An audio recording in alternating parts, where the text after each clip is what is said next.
Will be you, babe, babe, babe, babe, babe, babe. No, babe, nobody, no, babe, nobody, no, babe, nobody, no, babe, no, babe, nobody, no, babe, nobody, no, babe, nobody, no, babe, nobody, no, babe, nobody,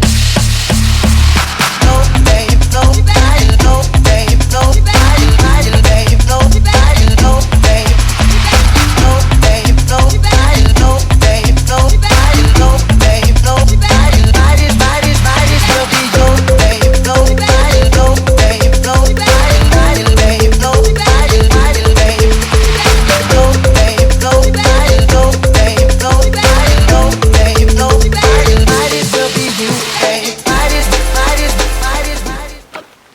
Hey guys, Bailey here from Carp Dreams, and as you've seen from the title, this is Carp Dreams Hit the Road 2K16. We're in France this year and I'm so excited. It's my first ever French trip and hopefully we can get a big fish. I'm joined by two very special guests. We've got the crafty catchers, bait guru, the silver fox himself, Cliff Davis, who's going to be going through how to bait up in these types of situations. We've also got a veteran to the Carp Dreams channel who you could probably guess, yes that's right, Chris Rainbow is joining us on this trip as well. Hopefully we can get one of the monsters that lurk in the lake behind us. We're down at the Queroy, south of France. I'm so excited to be here guys and I hope you do enjoy this video. Please like, subscribe and I'll see you when we've got a fish hopefully.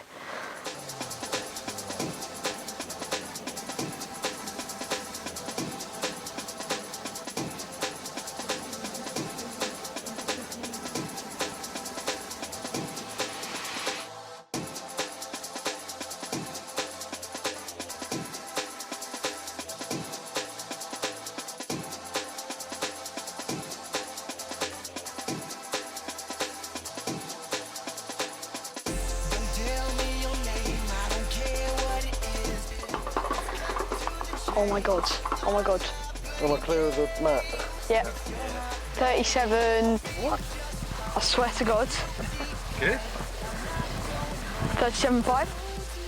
Yeah, 37 and a bit. Wicked. Wow. That's a shot, isn't it?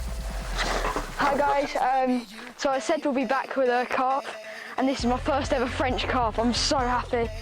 34 pounds and it fought like a demon. I am struggling to hold it because it's so heavy and it's got huge pop eyes. My first ever Frenchie and it's a 30. Thank you. Oh, you're heavy.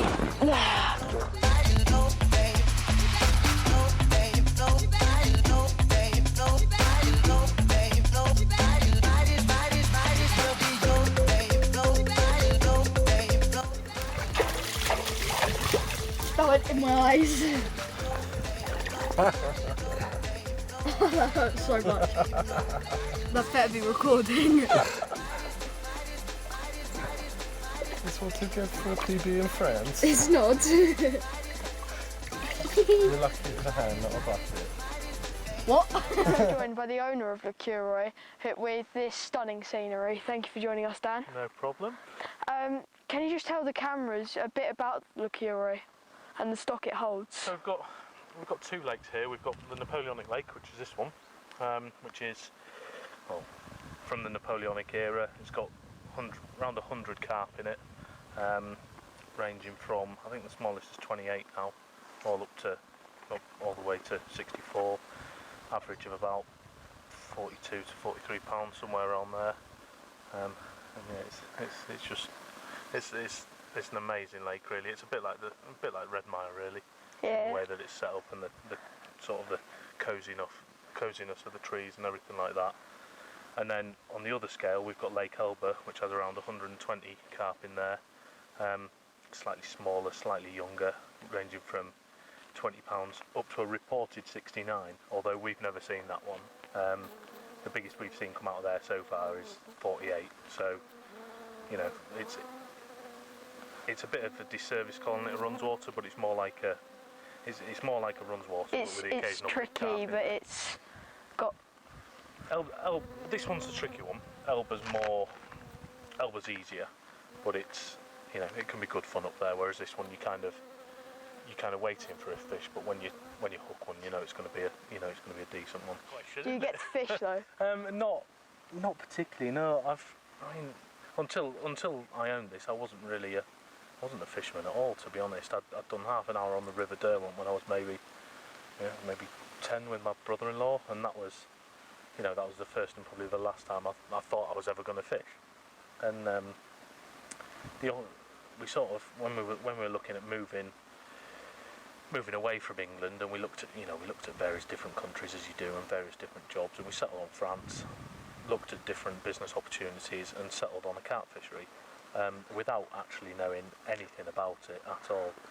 Looked at this one and looked at one in the Dordogne and settled on this one just because it had the two lakes, and there's the possibility of expanding the business onto the other lake and stuff. But we just didn't have a clue what we were going to face, really. I mean, I did a few courses at Sparsholt and a few one-day courses just to get an idea. For my 30th birthday, Jodie, my wife, bought me a fishery management book that, I think it was about 150 quid for this fishery management almanac. It's massive. It's about that. And yeah, we've just literally gone from there and sort of learned everything on the job. But fishing-wise, I've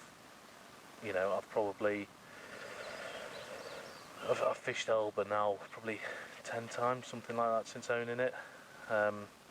Never fished the Napoleonic because there's always people on it. Yeah.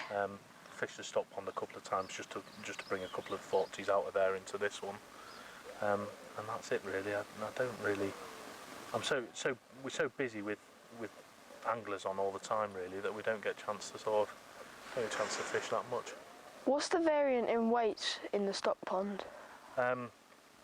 There's a few unknown quantities in there, definitely. There could be a 50 in there for all we know, really, from obviously when we drained it down to put them all in here.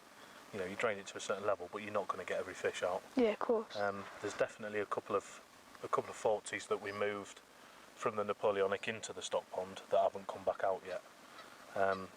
There's a couple of 30-pound commons, but they've got tears in their lips, so I'm just leaving them to retire in there. There's actually a 50 with no lips. Oh, really? In there. It's got no lips whatsoever, so we've left that in there to retire. And there's 2 or 3 cats that I don't want in the Napoleonic lake. And but short of that, there's a lovely 26-pound scaly mirror in there. Oh, mate. And I'm leaving that till it gets to 35, and then that's coming in here. Oh, mate, I'm going to go get my stalking rod. That's a nice Have a go. But short, there's a few little smaller ones. I think someone last week caught a 1 pound 3 ounce common. Oh, mate, you can't go wrong. So yeah, I mean, even the stock pond can be good fun fishing when it's slow on here. Just to go up there, just for a change of scenery, it can be pretty good. Do you have any tips for the stock pond? Because we've had a walk around, but we've never actually fished it for the stock pond, a solid hour. When you're stood on the point looking at the stock pond and you've got the island in the middle, the far left corner, there's often carp up in there, and you can be a little bit more extravagant with the bait in there. Yeah. Again, most of them are sort of younger, slightly smaller fish. So yeah, you can perhaps put sort of a bed down in there and just fish that bed for 3 or 4 hours and see how it goes. Well, we've seen a lot of roach. Hang on.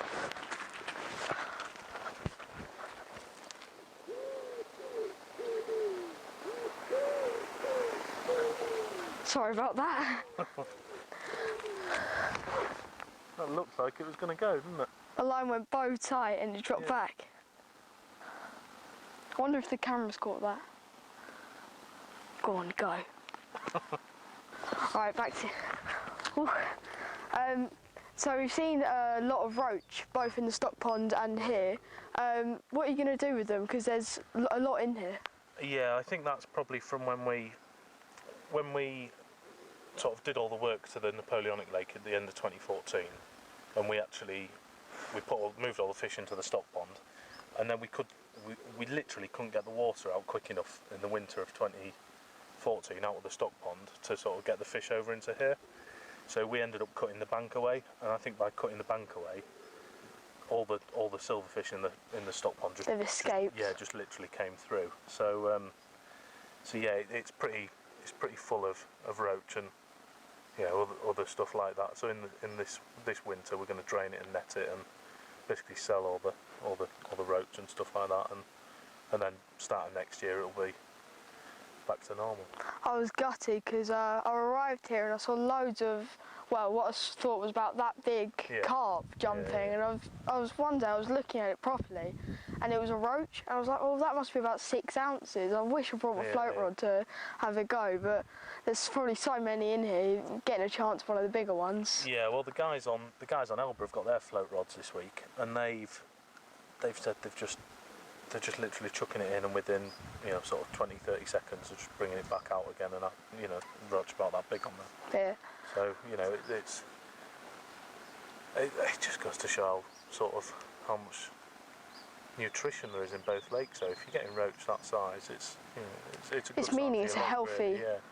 Yeah, and there's a lot of, both of them have got a lot of natural food in. There's a lot of bloodworm in both of them, and sometimes you'll find that on some hard weeks you'll see patches of fizzing, and you just know that they're on the naturals rather than the boilies.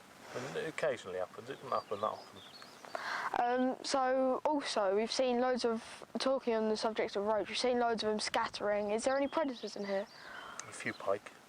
There's one cat the cat's about £40 now, but it'll generally be the pike that are after the roach. Although there's nothing massive pike-wise. They're mainly jacks. They'll still be that long. Hey, so. it's a bit of sport, isn't it? Yeah, and you've kind of, some people moan about sort of pike and cats being in there, but if you want to run your lake properly, you've got to have them in there to keep the levels low. I'd never have more than one cat, but that was one of the problems when we first moved here. When we drained it, there were about 30-40 cats over 20 pounds. Ooh. And you could sort of see from the growth rates previous to when we owned it, the carp are only putting on sort of £1 to £2 a year, and some of them had sort of stayed at the same weight for the last 3 or 4 years, and you could see from the catch rates that the carp were really hungry. It's because the cat's coming in and just hoovering everything up. And cats will sit on a bed of bait, and any carp come near it, and they'll just go for them. So it's, now that we've done that, the carp are putting on, some of them have put on sort of 4, 5, even £6 this year. So it's really, it seems to be working. Whatever we're doing seems to be working. Are there any cats in Elba? Yeah, there's one. That was £36. That's been out 4 weeks on the bounce recently. Oh really? Yeah, it seems to be like that over there. The cat will sort of start feeding, and then it just won't stop for 4 weeks, and then it'll die down again, and then maybe in the end of September, October, it'll start again, and it'll do that again, and it'll come out 4 times on the bounce.